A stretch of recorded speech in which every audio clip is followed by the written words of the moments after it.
नमस्कार, आप देख रहे हैं एमएस टीवी और मैं हूं आपके साथ कंचन। आइए नजर डालते हैं उत्तराखंड की कुछ खास खबरों पर। आगामी पंचायत चुनाव के लिए मुख्य विपक्षी दल कांग्रेस लगातार अपनी जीत के लिए कड़े प्रयासों में लगी हुई है, जिसके चलते अब अल्मोड़ा जनपद के लिए कांग्रेस पार्टी ने प्रत्याशियों की सूची निकालते हुए 21 प्रत्याशियों की घोषणा कर दी है। इस बात पर कांग्रेस पार्टी के वरिष्ठ प्रदेश उपाध्यक्ष सूर्यकांत धस्माना ने कहा कि पूरे प्रदेश के कांग्रेस के जिला प्रभारियों ने अपनी रिपोर्ट भेज दी है, जिसमें अल्मोड़ा जनपद के साथ शुरुआत करते हुए हमने 21 जिला पंचायत सदस्यों के प्रत्याशियों का नाम घोषित किया है। साथ ही उन्होंने कहा कि आने वाले 2 दिनों में हम सभी 12 जनपदों के समर्पित उम्मीदवारों की सूची जारी कर देंगे और कांग्रेस भारी बहुमत से जिला, क्षेत्र और ग्राम पंचायत का चुनाव जीतेगी। पूरे प्रदेश में कांग्रेस पार्टी के जो प्रभारी भेजे गए थे उन्होंने अपनी रिपोर्ट सबमिट कर दी है। राज्य में कई जगह सहमति बनाने का प्रयास जारी है। हम लोगों ने अल्मोड़ा से शुरुआत करी है। 21 अल्मोड़ा के जिला पंचायत सदस्यों को समर्थित उम्मीदवारों का उनका नाम हमने घोषित कर दिया है और आने वाले 2 दिनों में हम राज्य की सारे जनपदों की 12 के 12 जनपदों की जो समर्थित उम्मीदवारों की सूची है उसको जारी कर देंगे। रुड़की की मंगलौर कोतवाली पुलिस के द्वारा एटीएम मशीन में रकम निकालने वाली जगह पर एक धातु की प्लेट लगाकर ठगी करने वाले लंढौरा निवासी 2 ठगों को गिरफ्तार कर लिया गया है, जिनके पास से पुलिस ने 10,000 रुपए की नकदी और 2 एटीएम में लगाने वाली धातु की प्लेट बरामद की। आपको बता दें कि 1 जुलाई को एक महिला ने पुलिस को तहरीर देकर बताया था कि अज्ञात लोगों के द्वारा गुरुकुल नारसन में उसके साथ 10,000 रुपए की धोखाधड़ी की गई है। पुलिस ने तहरीर के आधार पर मुकदमा दर्ज कर लिया था, जिसके बाद पुलिस के द्वारा एटीएम मशीन का सीसीटीवी कैमरा चेक किया गया, जिसमें एक ठग एटीएम मशीन में एक धातु की प्लेट लगाता हुआ दिखाई दे रहा है, जिसके बाद पुलिस ने 2 आरोपियों को गिरफ्तार कर लिया है।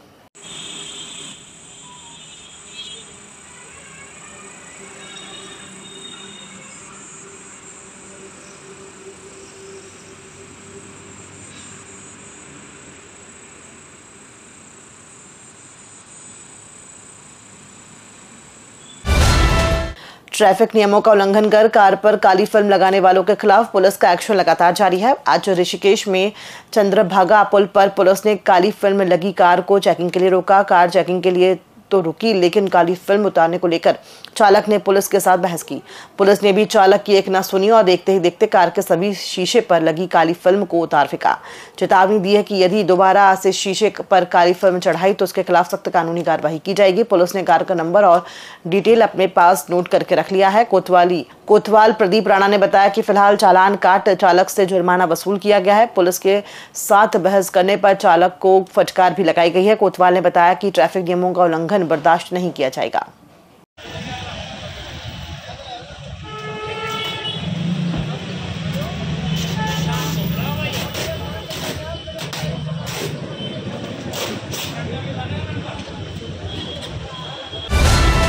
शहरी क्षेत्र में रहने वाले आवास विहीन आर्थिक रूप से कमजोर परिवारों के लिए अच्छी खबर है। देहरादून नगर निगम ने प्रधानमंत्री आवास योजना 2.0 के तहत ऑनलाइन आवेदन मांगे हैं। इस योजना के तहत पात्र परिवारों को 2.75 लाख तक आर्थिक सहायता मिलेगी, जिससे वे अपना पक्का घर बना सकें या पुराने मकान में सुधार कर सकें। इस योजना का लाभ ऐसे परिवारों को दिया जाएगा जिनके पास अपनी भूमि मौजूद है। इसको लेकर मेयर देहरादून ने कहा कि जो भी लाभार्थी इस दायरे में आते हैं वो आवेदन कर सकते हैं और उनको इसका लाभ जरूर मिलेगा। ऐसा है कि बहुत बार जो योजनाओं का लाभ जो है वो जनता नहीं उठा पाती है। इसके लिए हमने इस बार और अखबारों में भी निकाला है कि आप लोग आइए और अपने जिनके भी उसमें जो लाभ वाली श्रेणी में जो आ सकते हैं उनके कागज अगर पूरे हैं तो निश्चित तौर पर उनको प्रधानमंत्री योजना जो है आवास योजना के अंतर्गत लाभ दिया जाएगा। जो प्रधानमंत्री आवास योजना 2.0 के अंतर्गत आवेदन प्राप्त हो रहे हैं उन सभी के लिए समिति गठन कर दी गई है। उनके आवेदनों में जांच के लिए और पात्रता के आधार पर फाइनल सूची तैयार करने के लिए। एक और प्रदेश में त्रिस्तरीय पंचायत चुनावों को लेकर नामांकन चल रहा है। वहीं दूसरी ओर भाजपा चुनाव में अपनी जीत सुनिश्चित करने की तैयारी में लगी हुई है। इसी के चलते भाजपा ने जिला पंचायत सदस्यों में अपने समर्थित प्रत्याशियों की लिस्ट जारी कर दी है, जिसको लेकर भाजपा प्रदेश मीडिया प्रभारी मनवीर चौहान ने कहा कि भाजपा ने चुनावी रणनीति के तहत समर्थित प्रत्याशियों की लिस्ट जारी की है। उन्होंने कहा कि पार्टी ने जिला पंचायत अध्यक्षों व ब्लॉक प्रमुखों पर भी बढ़त को लेकर रणनीति तय की है। साथ ही उन्होंने भाजपा की डबल इंजन की सरकार के विकास के रोड मैप के आधार पर जनता की मुहर को निश्चित बताया। भारतीय जनता पार्टी ने जिला पंचायत सदस्य पदों के लिए अपने समर्थित प्रत्याशियों की घोषणा कर दी है और भारतीय जनता पार्टी सभी जिला पंचायत सदस्यों के सीटों पर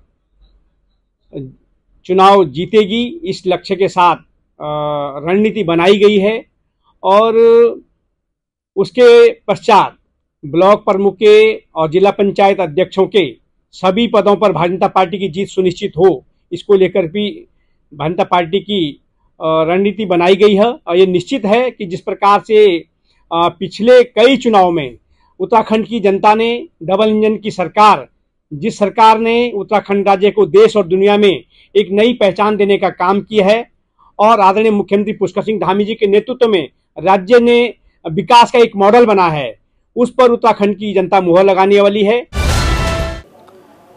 प्रदेश में मानसून सीजन की शुरुआत हो चुकी है और सीजन के शुरुआती दौर में ही प्रदेश के कई क्षेत्रों से भूस्खलन की तस्वीरें निकलकर सामने आ रही हैं। कुल मिलाकर यदि बात करें तो न राज्य की 128 सड़कें बंद हैं जिन्हें पीडब्ल्यूडी विभाग द्वारा खोला जा रहा है। पीडब्ल्यूडी के वरिष्ठ स्टाफ ऑफिसर विजय कुमार ने जानकारी देते हुए बताया कि लैंडस्लाइड की समस्या से निपटने के लिए पिछले वर्षों का डेटा उठाकर 1104 क्षेत्र चिन्हित किए गए हैं जिनमें कि अमूमन भूस्खलन देखने को मिलता है, जिनमें ही विभाग द्वारा जेसीबी और पोकलेन मशीनों की तैनाती की गई है। साथ ही पीडब्ल्यूडी अधिकारी अनुसार मानसून सीजन राज्यों के लिए चुनौती जरूर है, लेकिन पीडब्ल्यूडी विभाग पूरी तत्परता के साथ इस चुनौती से निपटने के लिए तैयार है।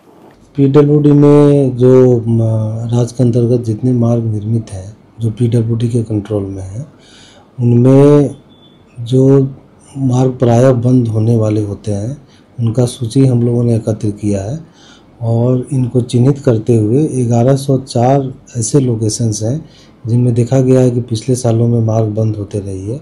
उन लोकेशनों के आसपास जेसीबी और पोकलेन मशीन तैनात किया गया है और इस तरह से विभाग में 514 जेसीबी मशीन जगह जगह पे स्टेशन किया गया है और जैसे भी सूचना प्राप्त होती है कि इस लोकेशन पे मार्ग बंद हो गया है तो उसे मोबिलाइज करते हुए तुरंत खोलने की कार्रवाई की जा रही है। खबरों में फिलहाल इतना ही, दीजिए इजाजत, नमस्कार।